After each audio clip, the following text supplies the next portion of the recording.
ओम नमो भगवते वासुदेवाय।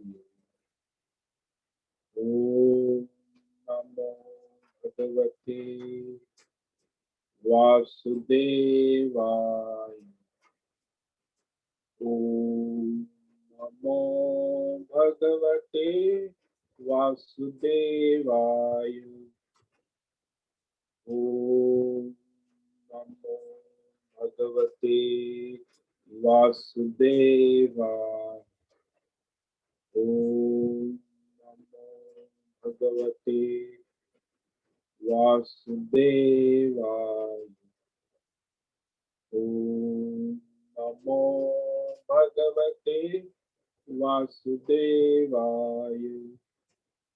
ओम नमो भगवते वासुदेवाय।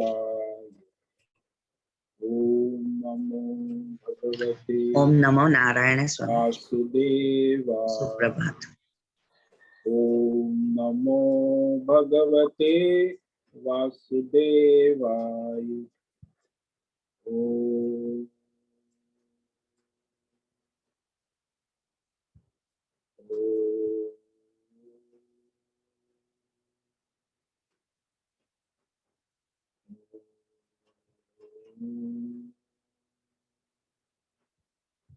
ओम श्री परमात्मने नमो नमः। ओम गणपतये नमो नमः। ओम शं सरस्वत्यै नमो नमः। ओम गुरुभ्यो नमः। ओम सहनाववतु सहनौ भुनक्तु सह वीर्यं करवावहै तेजस्विनावधीतमस्तु मा विद्विषावहै। ओम शांति शांति शांति। सदाशिवसमारम्भां शंकराचार्यमध्यमाम् अस्मदाचार्यपर्यन्तां वन्दे गुरुपरम्परा। ओम पार्थाय प्रतिबोधितां भगवत् नारायणेन स्वयं व्यासेन ग्रथितां पुराणं मध्ये महाभारतम् अद्वैतामृतवर्षिणीं भगवतीम् अष्टादशाध्यायिनीं दत्त्वामनुसन्दधामि भगवद्गीते भवद्वेषिणि। वसुदेवसुतं देवं कंसचाणूरमर्दनं देवकी परमानन्दं कृष्णं वन्दे जगद्गुरुं।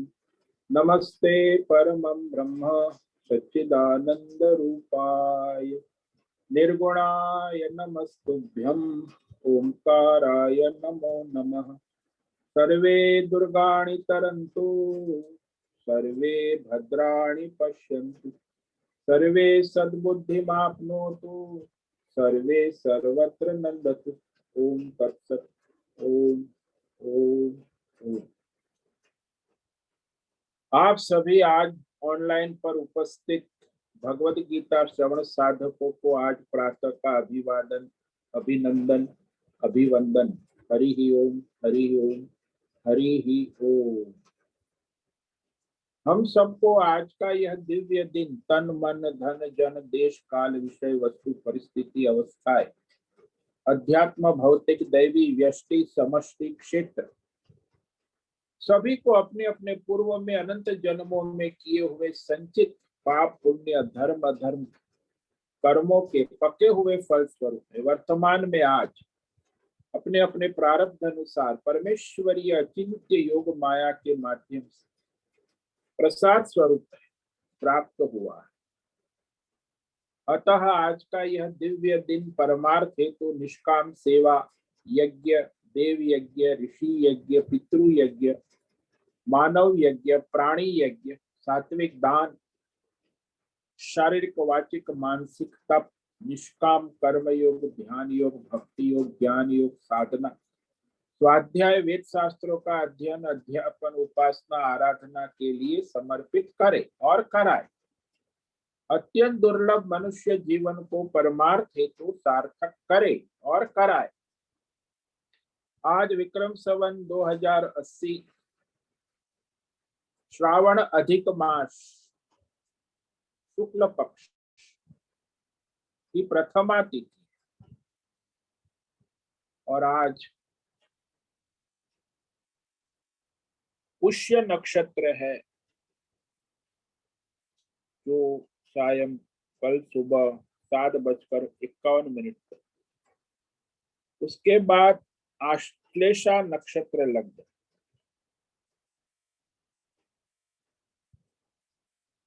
आज है 18 जुलाई और यहाँ वर्षा ऋतु चल रही है। लगातार रात को वर्षा हो रही है, सुबह से अभी भी वर्षा चल रही है। गंगा जी ने सफेद बादलों की साड़ी पहनी हुई और गंगा जी का प्रवाह अपने खतरे के निशान से 1 फीट नीचे प्रवाहित हो रहा है, फ्लड लेवल से 1 फीट नीचे। और यहाँ वायु की गति 5-10 किलोमीटर प्रति घंटा चल रही है। ईस्वी सन 2023 18 जुलाई 18 जुलाई 2023 सुबह के 7 बजने वाले कलयुग का प्रथम चरण 5248वां वर्ष 7वां व्यवस्थित मनवंतर श्वेत वराह कल ब्रह्मा जी का 26वां दिन और 51वां वर्ष अभी चल रहा है। तो ऐसे अनंत कोटि ब्रह्मा और ब्रह्मांडीय परमेश्वरी अचिंत्य योग माया में हमारा यह एक ब्रह्मांड, इस ब्रह्मांड में ये पृथ्वी लोक में समुद्र के ऊपर जम्बू द्वीप और उसमें विश्व का एकमात्र वैदिक राष्ट्र भारत, उत्तर हिमालय प्रांत उत्तराखंड राज्य में टिहरी जिले हिमालयन शिवालिक पर्वतमाला के अंतर्गत मणिकूट पर्वत के ऊपर नीलकंठ महादेव के सामने ऋषिकेश नगरी में मुनि की रेती प्रांत में शीशमजाड़ी में अवधूत बाड़ा आश्रम के सी ब्लॉक के पहले माले से 5 नंबर कमरे से गंगा किनारे हम स्वामी उत्तमानंद सरस्वती भगवत गीता के आचार्य शिष्य स्वामी चिन्मयानंद सरस्वती महाराज चिन्मय मिशन कैवल्याद्वैत वेद व्यास भगवतपाद शंकराचार्य की श्रृंगेरी संन्यास परंपरा से शिक्षित दीक्षित सनातन वैदिक भारतीय हिंदू धर्म अनुसार संपूर्ण भगवद गीता ज्ञान यज्ञ ऑनलाइन जूम चैतन्यमय जीवंत लाइव प्रसारण के अंतर्गत व्याख्यान माला में भगवद गीता अध्याय 2 सांख्य योग के श्लोक नंबर 11 पर संस्कृत एवं हिंदी में व्याख्यान करेंगे। दिव्य पवित्र सरल व्यावहारिक सटीक पूर्ण वर्ण अक्षर पद वाक्य पंक्ति श्लोक अध्यायों की संगति संधि अन्वय शब्दार्थ वाक्यार्थ भावार्थ रहस्यार्थ के यथार्थ तात्पर्य सहित वैदिक शास्त्र वेद व्यास साहित्य शंकर भाष्य एवं परंपरागत सन्यासी आचार्यों की टीका टिप्पणी सहित आज का यह भगवद गीता व्याख्यान करेंगे। कृपया आप सभी श्रद्धा भक्ति ध्यान से परिपूर्ण होकर के यह दिव्य श्रवण साधना करें, कुछ ग्रहण करें, कुछ धारण करें, कुछ अपने जीवन में चरितार्थ करें और उसमें निरंतरता लाए। अपनी अपनी आध्यात्मिक भौतिक दैवी अशांति द्वंद्व मोह विक्षेप अधार्मिक अशास्त्रीय भ्रम भ्रांतियों से रहित होकर के अपने अपने शरीर इंद्रिय प्राण मन वचन कर्म से एक रूप एकाग्र होकर शुद्ध सात्विक सूक्ष्म भगवत विवेक बुद्धि कर वेद शास्त्र एवं आचार्य परंपरा अनुसार विवेक करे। पुनः पुनः इस व्याख्यान का श्रवण करे, मनन करे, चिंतन करे, लेखन करे, चर्चा विचारणा करे, प्रचार प्रसार करे, लिंक भेजे, ग्रुप में शेयर करे, अपना और सबका परम कल्याण करे और कराए। ओम तत्सत। ओम ओम ओम। कल हमने श्रीमद् भगवद गीता अध्याय 2 के सांख्य योग के श्लोक नंबर 11 पर व्याख्यान किया था।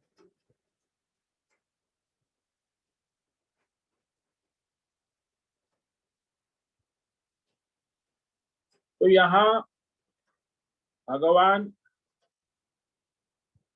अर्जुन का जो शोक है वो निवारण करने के लिए प्रवृत्त हुए। पहले जो सामान्य शोक है जो अज्ञान से उत्पन्न हुआ है उसका निरूपण करते हैं कि वो अज्ञान रूपी शोक का निवारण हो।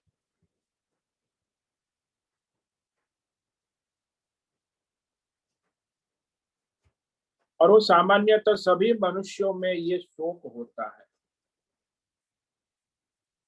विशेष शोक तो विशेष परिस्थिति में होता है, उसका भी निवारण भगवान कहेंगे।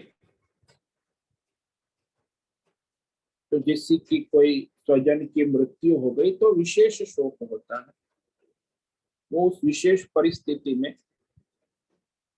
सामान्य हेतु तो यही है कि भगवान जो है, ये जो मनुष्य को अज्ञान है, ये जो मिलावट है, सत असत, नित्य अनित्य, जड़ चेतन, उस मिलावट का निवारण करना आवश्यक।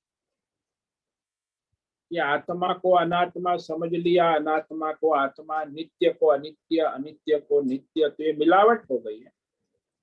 उस मिलावट को विवेक के द्वारा दूर करना, इसीलिए भगवान प्रवृत्त हुए हैं। ये श्लोक नंबर 11 से लेके 30 तक 20 श्लोक भगवान ने कहा। ओम श्री भगवान उवाच अशोच्यानन्वशोचस्त्वं प्रज्ञावादांश्च भाससे गतासु न गतासुश्च नानुशोचन्ति पंडिताः। भगवान ने कहा, हे अर्जुन, तुम आप जो हो ना, न शोक करने योग्य स्वजनों के लिए शोक कर रहे हैं और बड़ी बुद्धिमानी की बात कर रहे हैं, इतने तर्क दे रहे हो। परंतु जो विवेकी है, बुद्धिमान है, जिनके प्राण चले गए, उनके लिए शोक नहीं करता। और जिनके प्राण चल रहे हैं उनके लिए शोक करना भी उचित नहीं है, अभी तो उनके प्राण चल रहे हैं। तो जो बुद्धिमान विवेकी है वह शोक नहीं करते, यानी जो आत्मज्ञानी है, जिन्हों सत्य असत्य का विवेक हो चुका है। तो भगवान अर्जुन से कह रहे हैं कि तुम किसका शोक कर रहे हो? जो शोक के अयोग्य है उसके बारे में तुमने शोक किया, और फिर बात भी बड़े विद्वानों की, पंडितों की करते हो।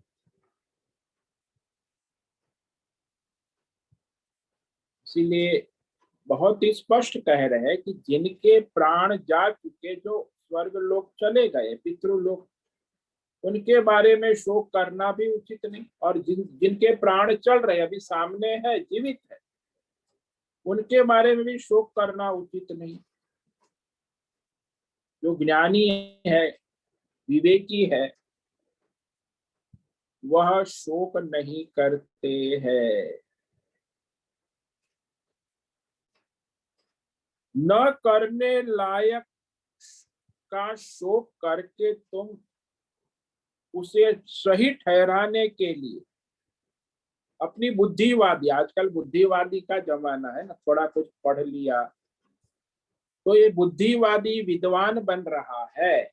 बुद्धिजीवी जिसको हम कहते हैं, आज का बुद्धिजीवी वर्ग बहुत बढ़ गया दुनिया में, बड़ी बड़ी बुद्धिमत्ता की बातें कर रहा है, बुद्धिजीवी बन गया है। तो ये बुद्धिवाद है। सचमुच में बुद्धिमानी नहीं है।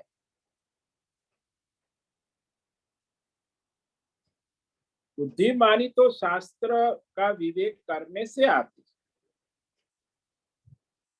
जब मनुष्य अधर्म करता है ना, आजकल सारी दुनिया में ये चल रहा है, तो उस अधर्म को छिपाने के लिए बड़ी बड़ी बुद्धिमानी की तर्क वितर्क बातें बनाते। कोर्ट में चलता है ना, लोअर कोर्ट, हाई कोर्ट और सुप्रीम कोर्ट तक ऐसे ऐसे तर्क वितर्क करते रहते वकील लोग, और उसके असील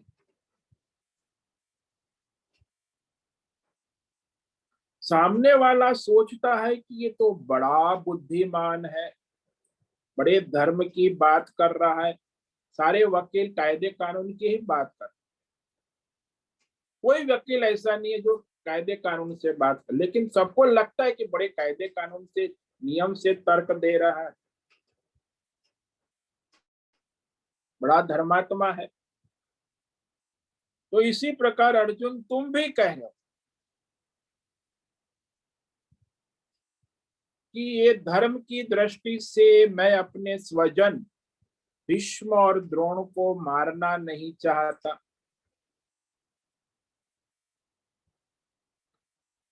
इससे शाश्वत कुल धर्म नष्ट हो जाएंगे। पहले अध्याय में भी बड़े बड़े तर्क दिए विषय, और दूसरे अध्याय में भी 6 तर्क दिए।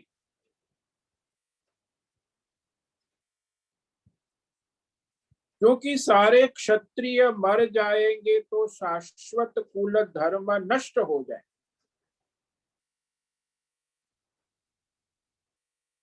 कोई भी इसे उचित नहीं कहेगा।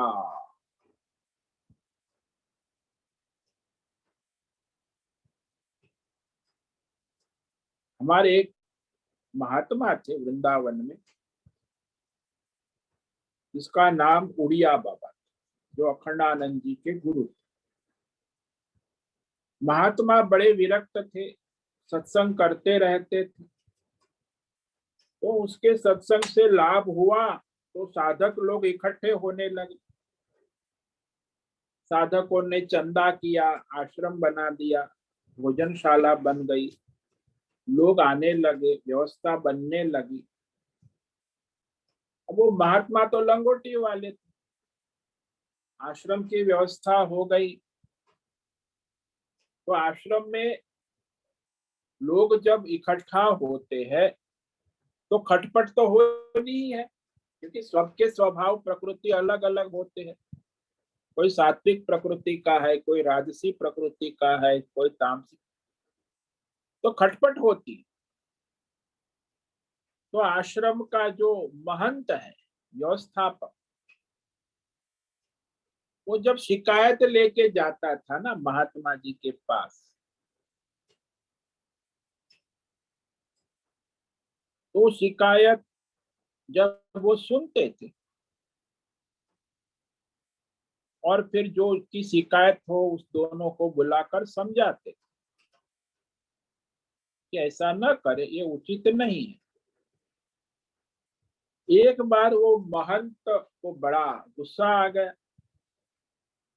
कहे आप किसी को डांटते नहीं है, फटकारते नहीं है, धमकी नहीं देते कि नौकरी से निकाल, ऐसे आश्रम कैसे चले। तो मैं तो साधु हूं, समझाता हूं, उन्हें डांटना फटकारना और ये सब क्रोध दुर्गुण है ना।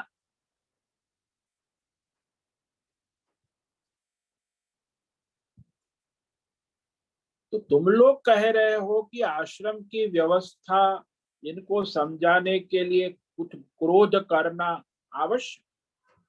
काम क्रोध लोभ, काम क्रोध लोभ नहीं करेंगे तो आश्रम कैसे चलेगा।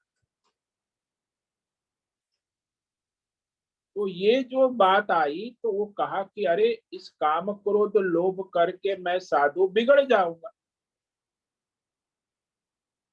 मैं ऐसा करने वाला नहीं। मैं साधु हूं। और यदि मैं किसी को कहूं कि कोई सुधरने वाला नहीं है, अपने स्वभाव प्रकृति प्रारब्ध के अनुसार, और मैं अपना बिगाड़ क्यों करूं? आजकल जो बड़े जो एनजीओ चल रहे, बुद्धिवादी चल रहे, यही कहते हैं संसार को सुधारने के लिए स्वयं को बिगाड़ना पड़ेगा। घूम फिर करके यही कहते हैं। ऐसा नहीं कहेंगे कि समाज बिगड़ जाएगा इसलिए, ऐसा नहीं करो। तुम बिगड़ जाओ और समाज को सुधारो, अर्थात दूसरों को ठीक करो, और तुम अपने काम क्रोध लोभ में बिगड़ो। देखो भाई, हमारा सनातन धर्म कहता है, वही महात्मा ने कहा कि तुम बिगड़ोगे तो संसार में एक बिगड़ा हुआ इंसान बढ़ गया, लेकिन सुधरने की कोई संभावना नहीं। वो तो अपनी प्रकृति प्रारब्ध कर्म के अनुसार सुधरेगा, सुधार कोई नहीं जाएगा।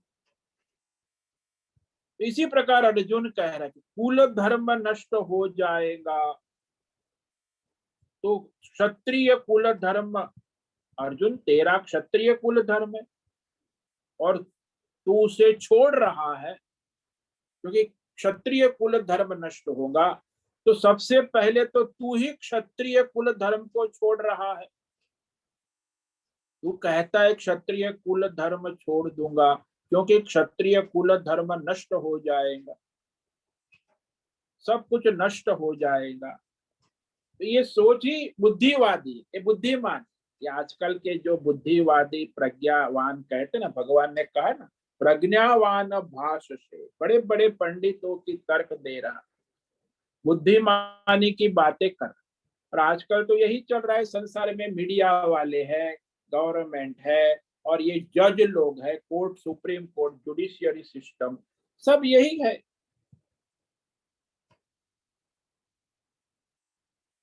तो इसको कहते हैं, वास्तव में पंडित बुद्धिमानी क्या है?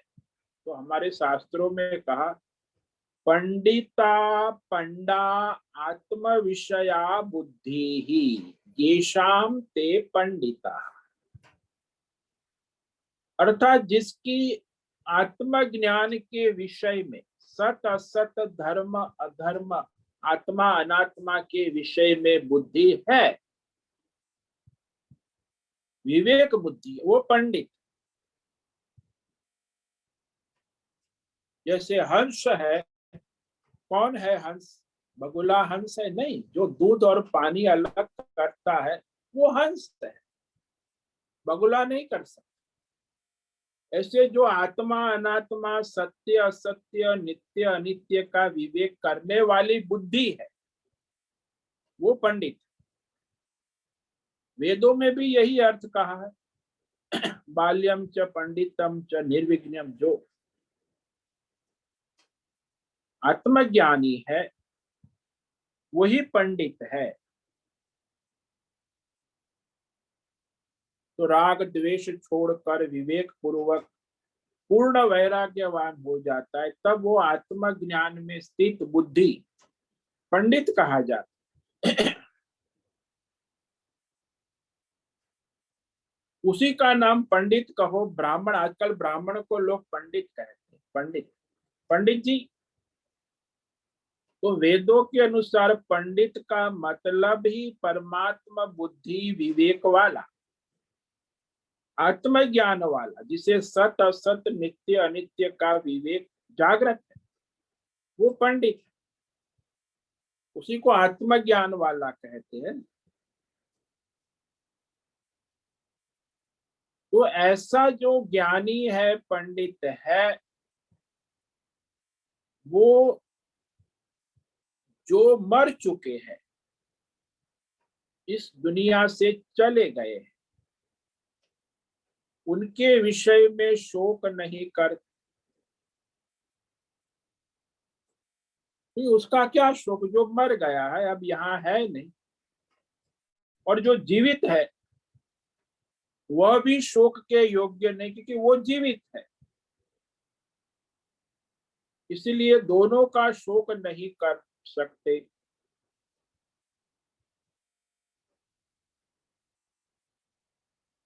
अच्छा, मरा हुआ कौन है? भौतिक पंच महाभूतात्मक शरीर, वही तो मरता है ना। सूक्ष्म शरीर जो है वो मोह के कारण, अज्ञान के कारण जिंदा रहता है, वो मरता नहीं। जब तक अज्ञान है, मोह है, सूक्ष्म शरीर तो रहेगा। अब मृत्यु में वो सूक्ष्म शरीर अपने अज्ञान मोह के साथ वर्तमान भौतिक शरीर को छोड़ देता है, तो आत्मा उसे दूसरे शरीर में ले जाती अपने कामना मोह के अनुसार।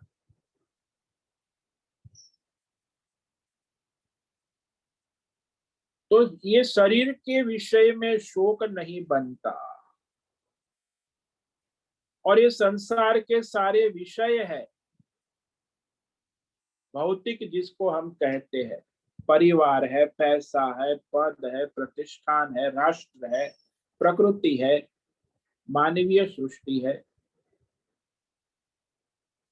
ये सारे जो है पंच महाभूतात्मक है।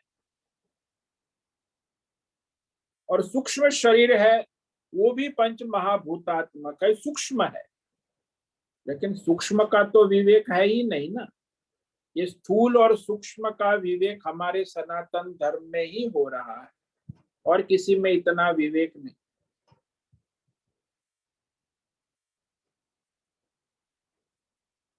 इसीलिए जो सूक्ष्म शरीर है वो भी अपना शरीर बदलता रहता है, तो उसमें मृत्यु जो होती है उस समय उसका इस शरीर से जाकर दूसरे शरीर में जाना संभव है,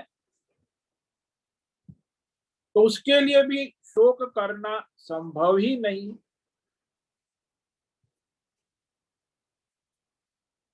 इसीलिए आत्मा का शोक हो नहीं सकता। स्थूल शरीर नश्वर है, सूक्ष्म शरीर अपने मोह और अज्ञान से अनेक जन्म धारण करता रहेगा।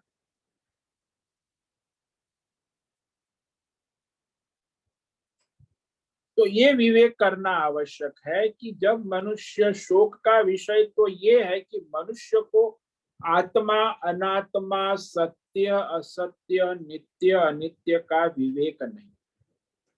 आत्मा अनात्मा में मिलावट हो गई, अनात्मा जड़ विषय को आत्मा देखने लगे, यह शोक का विषय।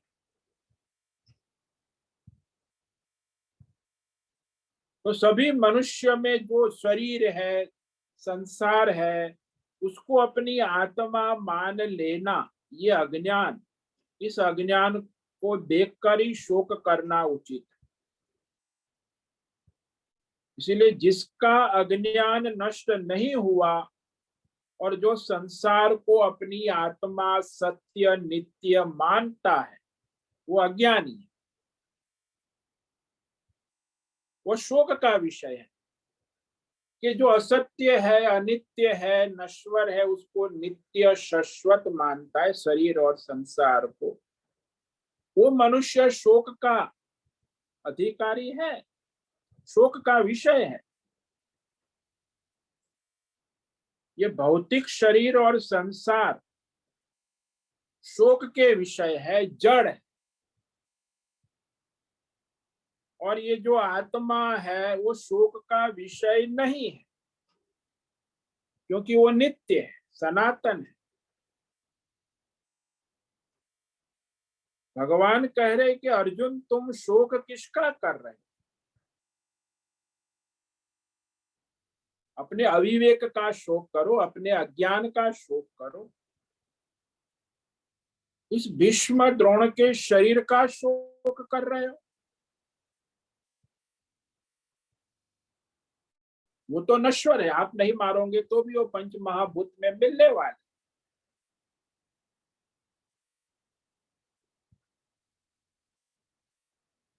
तो अज्ञान को अपने ऊपर बुद्धि में धारण कर लिया, बुद्धिमानी की बातें करते हो, अज्ञान से, अविवेक से।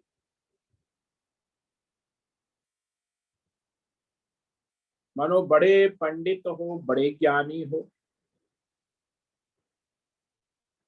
अरे भाई शोक का विषय तुम्हारा अज्ञान है, अविवेक है, मिलावट है, भ्रम है। तुमने आत्मा को अनात्मा मान लिया, अनात्मा को आत्मा मान लिया।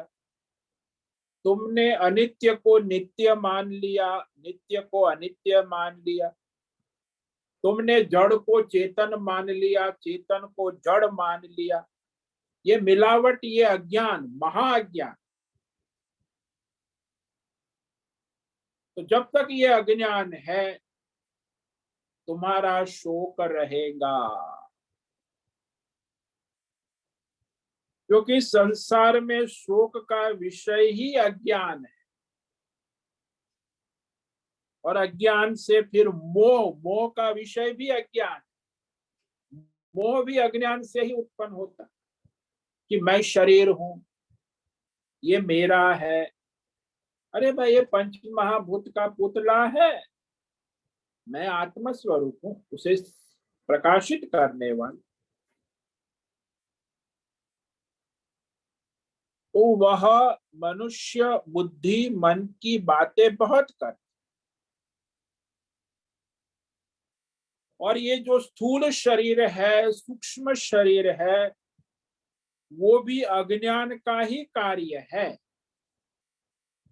चाहे स्थूल शरीर ले लो, सूक्ष्म शरीर है, वो अज्ञान का कार्य है। जब तक अज्ञान है तब तक सूक्ष्म शरीर भी है, और वो अनेक शरीर वस्त्र बदलता रहेगा। भौतिक शरीर, भौतिक संसार, लेकिन वो सूक्ष्म शरीर जो है वो आता जाता रहेगा। वो भी अज्ञान से बना है, अज्ञान का कार्य। तो जिसे आज्ञा आत्मज्ञान का विवेक होना आवश्यक। तो जो अज्ञान में डूबा हुआ मनुष्य है वो आत्मज्ञान की तरफ नहीं जा सकता, क्योंकि वो अज्ञान में डूबा हुआ, और वो अज्ञानी है, उसे सामान्य अपने स्वधर्म का पालन भी नहीं कर सकता। तो जो मनुष्य अज्ञानी है वो शोक का विषय है। जो मनुष्य अपना स्वधर्म का पालन नहीं कर रहा है वह भी शोक का विषय है। इसलिए अर्जुन, यहाँ शोक का विषय तो अर्जुन स्वयं है। एक तो अज्ञान की बातें कर रहा है, दूसरा अपना क्षत्रिय धर्म का पालन नहीं कर रहा। निर्णय कर लिया कि मैं युद्ध नहीं करूंगा।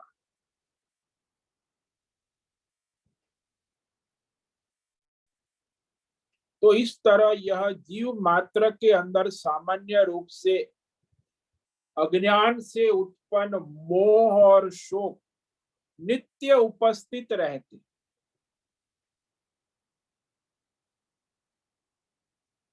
विशेष रूप से जब ये शोक और मोह, जब वो धर्म में अधर्म और अधर्म में धर्म का भ्रम हो जाता है, अर्जुन को वही हो रहा है, मिलावट हो। वो अधर्म को धर्म समझ रहा है और धर्म को अधर्म समझ।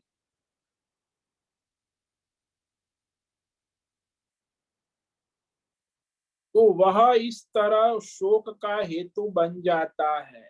अविवेक, अज्ञान से उत्पन्न अविवेक मनुष्य के शोक का, मोह का हेतु बन जाता। संसार में जो भी अज्ञानी है, अविवेकी है, जो मिलावट का जीवन जीते हैं, जड़ चेतन, नित्य अनित्य, आत्मा अनात्मा, सत असत, धर्म अधर्म की मिलावट हो गई है, वो सभी अज्ञानी शोक के विषय है।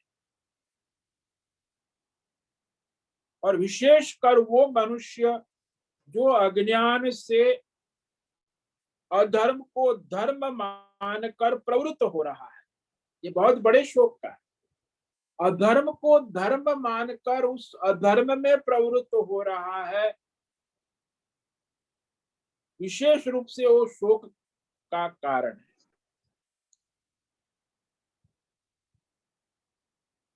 तो ये संसार में हम देखते हैं, अर्जुन धर्मात्मा है, दैवी गुण से संपन्न है, और दूसरी ओर कौरव सेना, दुर्योधन आदि आसुरी अधर्म वाली दोनों सेना के मध्य में खड़ा है।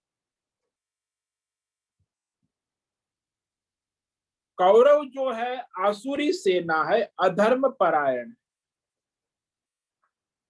ये असुर का मतलब ये शास्त्रों में कहा है कि असौ प्राणे रमते इति असुर, जो 10 इंद्रियों के भोगों में रमण भ्रमण करता है उसे असुर कहते हैं। मतलब खाना पीना, नाचना कूदना, भोग करना, इंद्रियों के शारीरिक सुख, इंद्रिय सुख, मानसिक सुख, इससे भौतिक विषय पदार्थ भोगजन्य जीवन में रमण करने वाला असुर कहा जाए। आज दुनिया में 99% असुर है, उनका लक्ष्य ही इंद्रिय भोग, एकमात्र भोग जीवन, उसी में विषय में। तो 10 इंद्रिय मन और शरीर को छोड़कर इनमें रहने वाला कोई सूक्ष्म जीवात्मा है, ये भी विवेक नहीं है, और उससे भी सूक्ष्म आत्मा है, ये भी विवेक नहीं। उसके ऊपर कोई सरकार या कोई एजुकेशन सिस्टम या किसी, जो सत्संगी है, जो सत्संग करते, उनको थोड़ा विवेक होता है। बाकी 90%, 99% ऐसे ही शरीर और संसार के भोग में जीते हैं, मरते हैं, आते हैं, जाते हैं, हजारों जन्म हो गए, अभी भी जी रहे, मरेंगे, फिर अगले जन्म आएंगे, फिर ये शरीर धारण करेंगे, भोग करेंगे, मरेंगे, अपने कर्म के अनुसार गरीब बनेंगे, अमीर बनेंगे, आएंगे, जाएंगे, चलता रहेगा प्रकृति का खेल, माया का खेल, और सुखी दुखी होते रहेंगे। तो ये आसुरी संपत्ति है। वर्तमान काल में जो भी राजनीति, दुनिया के वर्ल्ड पॉलिटिक्स, कॉर्पोरेट वर्ल्ड, व्यापार व्यवसाय, सब इसी को मानते।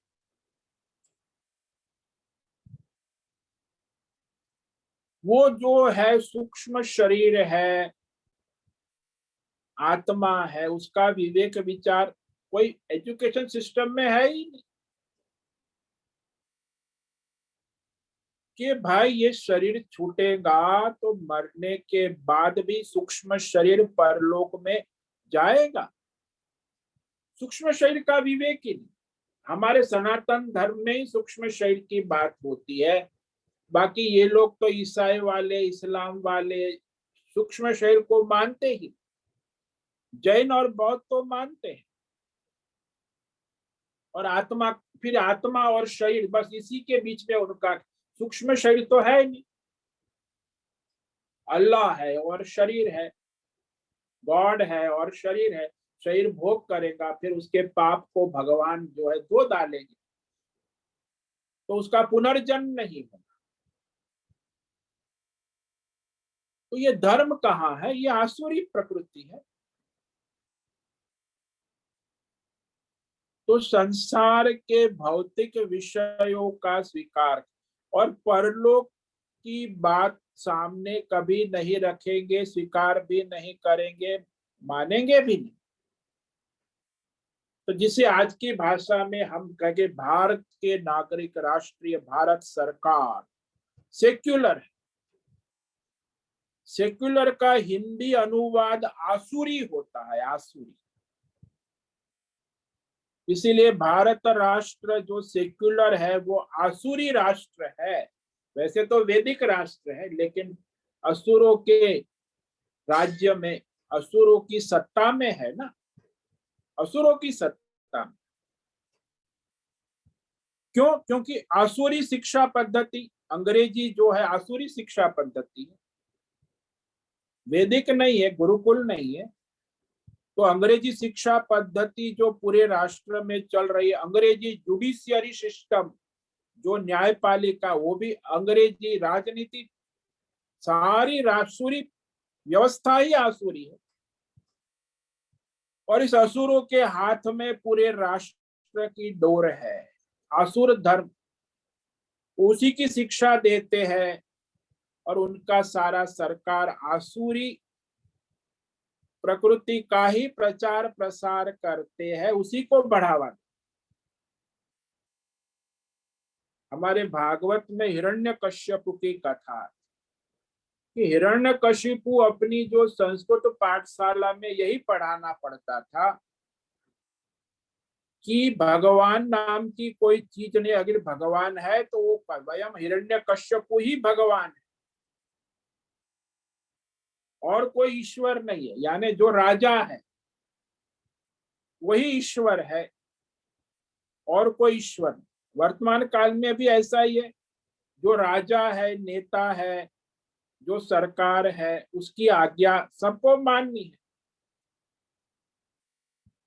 वो राजधर्म है और किसी राजा है, नेता है, चुन के आया है, डेमोक्रेटिक है। तो इतना जो वर्तमान में और हिरण्यकश्यपु के जमाने में फर्क इतना है कि हिरण्यकश्यपु है सबके लिए एक नियम लागू करता है। वर्तमान के जो ये अंग्रेजी राजनेता है वो सबके लिए अलग अलग नियम बनाते हैं। हिंदू के लिए अलग, मुस्लिम के लिए अलग, ईसाई के लिए अलग, दलित के लिए अलग, आदिवासी के लिए, सबके लिए कानून अलग अलग चलते। हिंदू को हिंदू विवाह का नियम लगता है, मुस्लिम को तलाक, इस्लामिक कुरान शरीयत कानून लगता है, सबको अलग अलग नियम।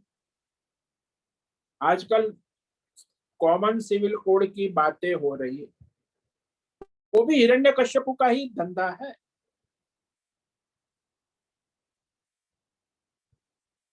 आप देखो ना, परीक्षा में एक विद्यार्थी को 90% नंबर लाएगा तब उसे दाखिला मिलेगा मेडिकल कॉलेज में, और दूसरा जो आरक्षित है, दलित है, अनुसूचित है, वो 40% लाएगा तो उसे मेडिकल में दाखिला मिल जाएगा। ये सरकार की नीति, आरक्षण।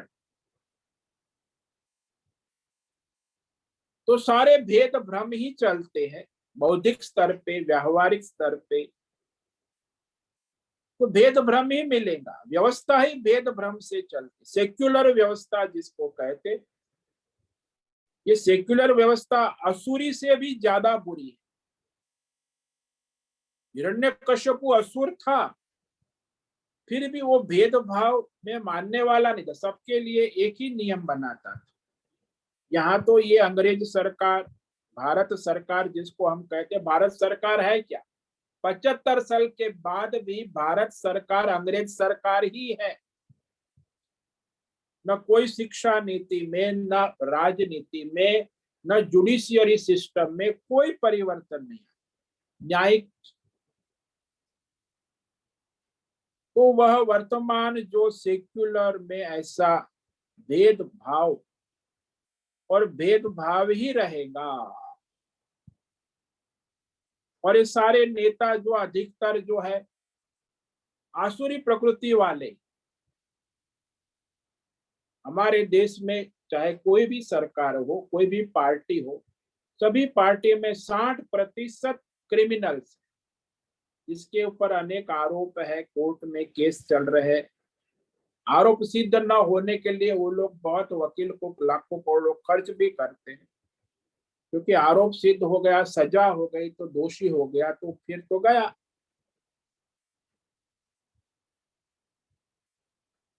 तो एक और कौरव आसुरी अधर्म को ही संस्कृति का आदर्श मानने वाले, यही संस्कृति है। और दूसरी तरफ धर्मराज युधिष्ठिर दैवी धर्म एकमात्र उद्देश्य मानने वाले। तो वो धर्म की शास्त्र की आज्ञा में रहने वाले पांडव और सभी युधिष्ठिर की आज्ञा में रहते थे, धर्म का उल्लंघन नहीं करते। इसी के कारण भगवान स्वयं उन पांडवों के पक्ष में थे। पक्षपात, लोग कहते आजकल कि भगवान पांडवों का पक्षपात करते, ऐसा पक्षपात उचित है, क्योंकि धर्म पक्ष है ना, दैवी गुण है, और उस दैवी गुण धर्म की वृद्धि के लिए तो भगवान अवतार लेते हैं, आते हैं। भगवान का जो अवतार लेने का तात्पर्य ये है कि धर्म की स्थापना हो, धर्म की वृद्धि हो। उसी उद्देश्य से तो आए हैं भगवान श्री कृष्ण, उसी की सहायता में जाएंगे। अरे भाई, ये पक्षपात बुरा तब होता है जब हम अधर्म पक्ष की मदद करते हैं। धर्म पक्ष की मदद करना अधर्म नहीं है। पांडवों में कोई अधर्म नहीं था, उनका पक्ष लिया तब वह भगवान में दोष करने की कोई बात ही नहीं, इसमें कोई दोष नहीं। हाँ, अधर्म का पक्ष लिया होता भगवान ने भी, दुर्योधन का, तो हम दोष कहते कि भगवान कृष्ण ने दुर्योधन का पक्ष लिया, ये दोष है। इसलिए गीता में अंत में भी संजय यही कहेंगे कि यत्र योगेश्वर कृष्ण यत्र पार्थो धनु। जहां योगेश्वर कृष्ण, जहां धर्मात्मा अर्जुन है, वही सारा ऐश्वर्य, विभूति, जय, विजय उपस्थित रहता है। तो भगवान का पक्ष है, उस पक्ष में अर्जुन धर्मात्मा का पक्ष है, इसीलिए उसी पक्ष में जीत निश्चित होती है। विजय कहा कि उसी की विजय है।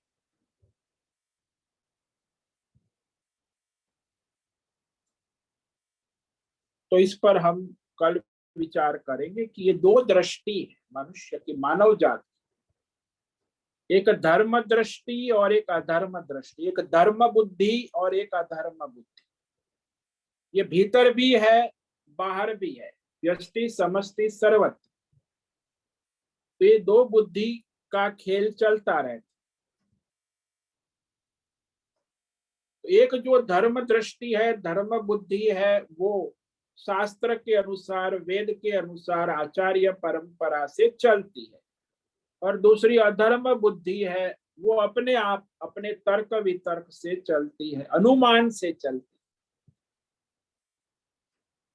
तो इस पर हम कल विचार करेंगे। तो आज जो विचार किया वो यही है कि अर्जुन जो है बड़े पंडितों की बातें करता है, भगवान कह रहे, लेकिन ये पंडित कभी शोक नहीं करते, विषाद में नहीं जाते।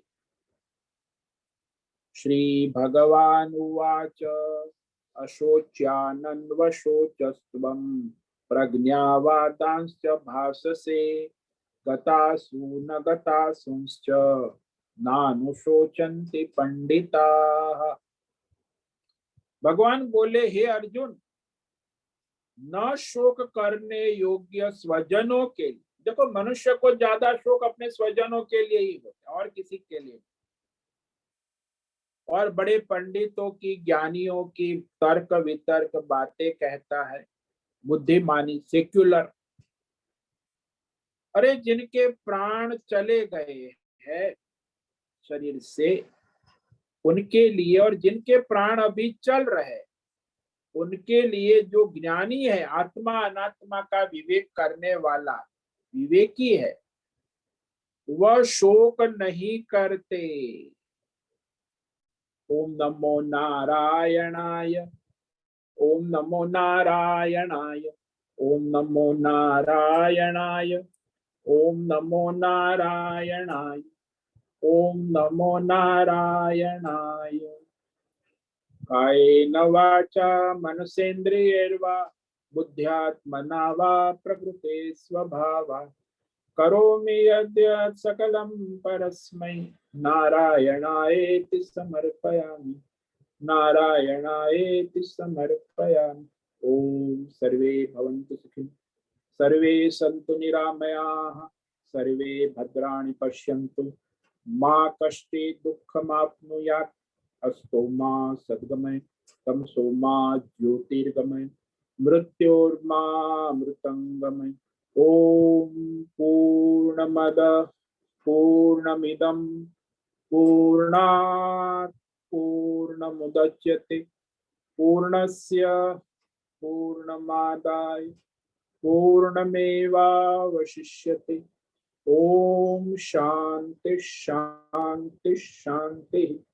शंकरं शंकराचार्यं केशवं बादरायणं सूत्र भाष्य कृत वंदे भगवन्तौ पुनः पुनः। ईश्वरो गुरुरात्मेति मूर्ति भेद विभागी व्योमवद् व्याप्त देहाय दक्षिणामूर्तये नमो नमः। ओम गुरुभ्यो नमो नमः। ओम तत्सत् ब्रह्मार्पणमस्तु। ओम ओम ओम।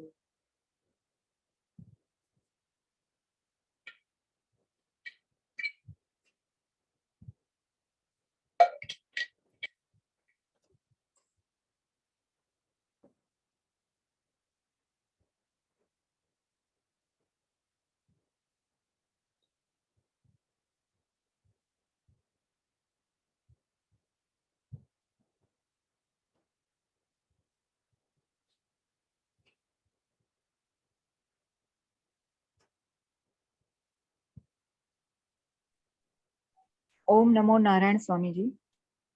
बोलो हेमा। स्वामी जी, अभी आपने बताया कि ये जो अपने भारत देश और हर जगह की बात है ये कि एजुकेशन सिस्टम भी गलत है और अपनी न्याय व्यवस्था सब जगह मतलब गलत ही चल रहा है। तो ये सही बात। और अर्जुन के बारे में जब भी बताया तभी आपने वो बताया कि हम दूसरे किसी को बदल भी नहीं सकते हैं। अगर उसको बदलने जाएंगे तो हम अपने अंदर काम क्रोध सब विकार डाल देते हैं, तो वो हमारा भी पतन हो जाता है। तो फिर ये अभी जो ये चल रहा है तो उसका बदलाव कैसे होगा? फिर ये सब जगह ऐसे ही चल रहा है तो फिर ईश्वर की मर्जी है, जीव की सत्ता नहीं है, ईश्वर की सत्ता में है। ईश्वर जाने, हम क्या उसका ठेका लेके बैठे हैं क्या? जीव का काम भगवान का भजन करना है। जीव को ईश्वर ने ये संसार का ठेका नहीं दिया है। वो ठेकेदार बन के बैठा है अज्ञान से, भ्रम से। हाँ। वो अपना आत्मा कल्याण करे, बाकी ईश्वर है अपना हिसाब करेंगे। मतलब ये सृष्टि में जो चल रहा है उसका भी हमें शोक करने की कोई आवश्यकता नहीं है। कोई आवश्यकता नहीं है, ईश्वर की सत्ता में सब होता है। ईश्वर जाने उसका सारा खेल। माया उसकी सत्ता है, माया चलाती है, उनकी सेक्रेटरी है, सब करती रहे। ईश्वर की सत्ता में।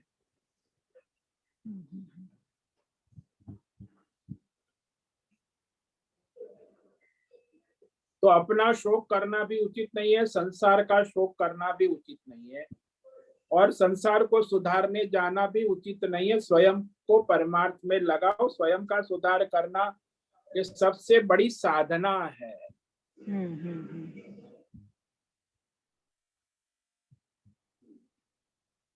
लेकिन आजकल तो सब दूसरे को सुधारने में लग जाते हैं, तो वो फिर स्वयं भी बिगड़ जाते हैं।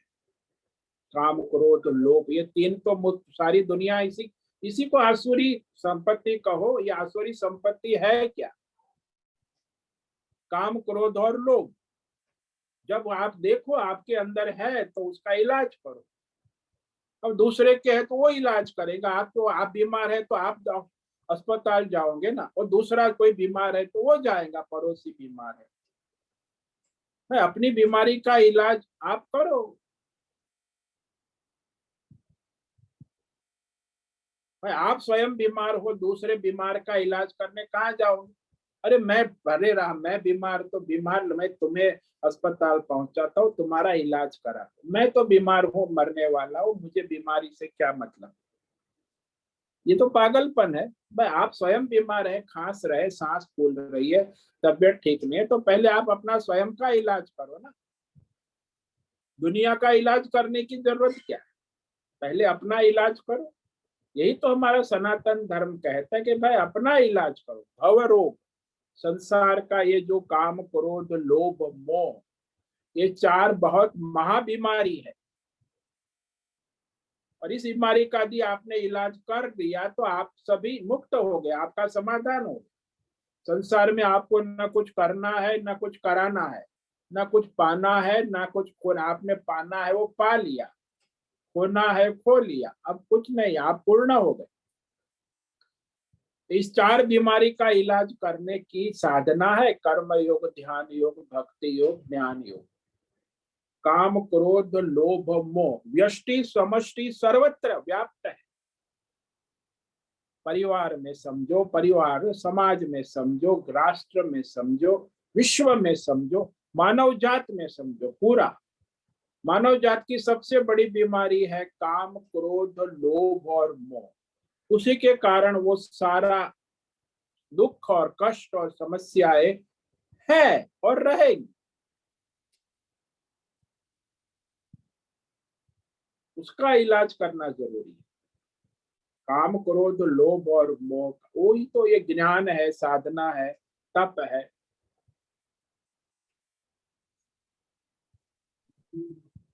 स्वामी जी, हाँ बोलो। हरिओम हरिओम हरि।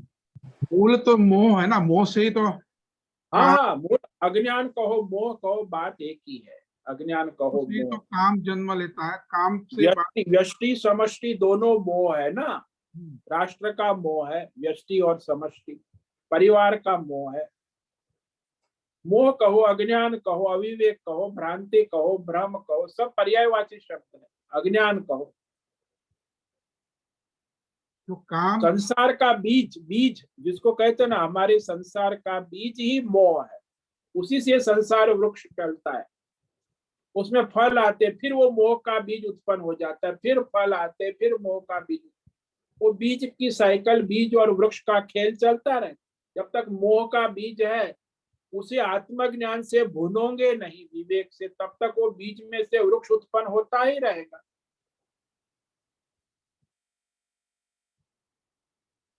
जो मोह है उसमें से ही सब जन्म लेता है ना, काम भी उसमें से जन्म लेता है। हाँ, काम काम, से क्रोध, भय, क्रोध, मोह सब लोभ जन्म लेता है। सब मोह से उत्पन्न होता है। मोह मूल उसका तो मूल मोह है, बीज। शोक भी तो मोह से ही तो जन्म होता है। हाँ, मोह से ही बीज, तो बीज संसार का बीज ही मोह है। मनुष्य के संसार का, अज्ञान का कारण ही मोह है। जब मोह नहीं है तो अज्ञान भी नहीं, फिर तो सब भगवतमय हो गया ना। तो मोह जो है वो मैं और मेरा ये भाव जो है, हाँ, ये वृत्ति, भाव नहीं वृत्ति, मैं वृत्ति, और मेरा, वृत्ति, इसी में वो पड़ा रहता है।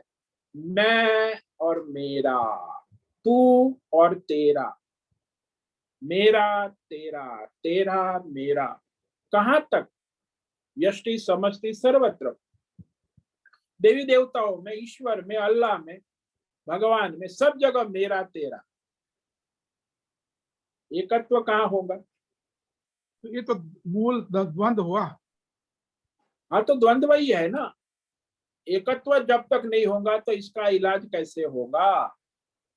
भौतिक द्वंद्व है, आध्यात्मिक द्वंद्व है, दैवी द्वंद्व है, पारमार्थिक जीवन, परमात्मा विषय में कोई अल्लाह, कोई गॉड, कोई जीसस, कोई तीर्थंकर, कोई महावीर, कोई राम, कोई कृष्ण, कोई शिव, कोई उसमें भी द्वंद्व ही है।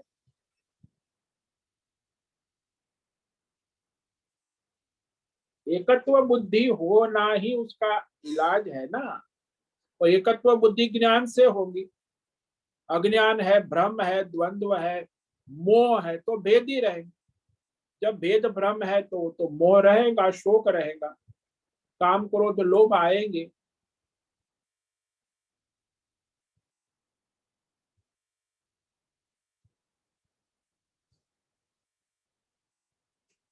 तो जो ये द्वंद्व बुद्धि है वो मूल है, मूल।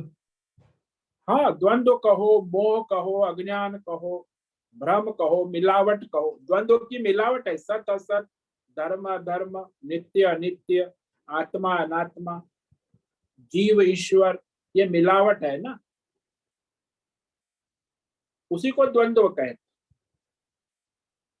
कहीं स्थिरता है ही नहीं, न ईश्वर के बारे में क्लियरिटी है, न जीव के बारे में, न सत्य क्या है असत्य क्या है उसका विवेक है, न नित्य क्या है अनित्य क्या है उसकी मिलावट,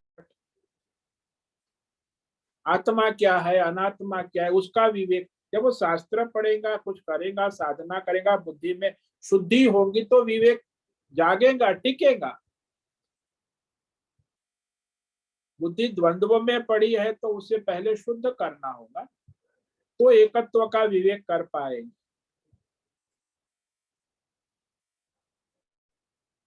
इसीलिए निष्काम कर्म योग आवश्यक है, बुद्धि शुद्धि। वो बुद्धि शुद्धि के लिए ही है।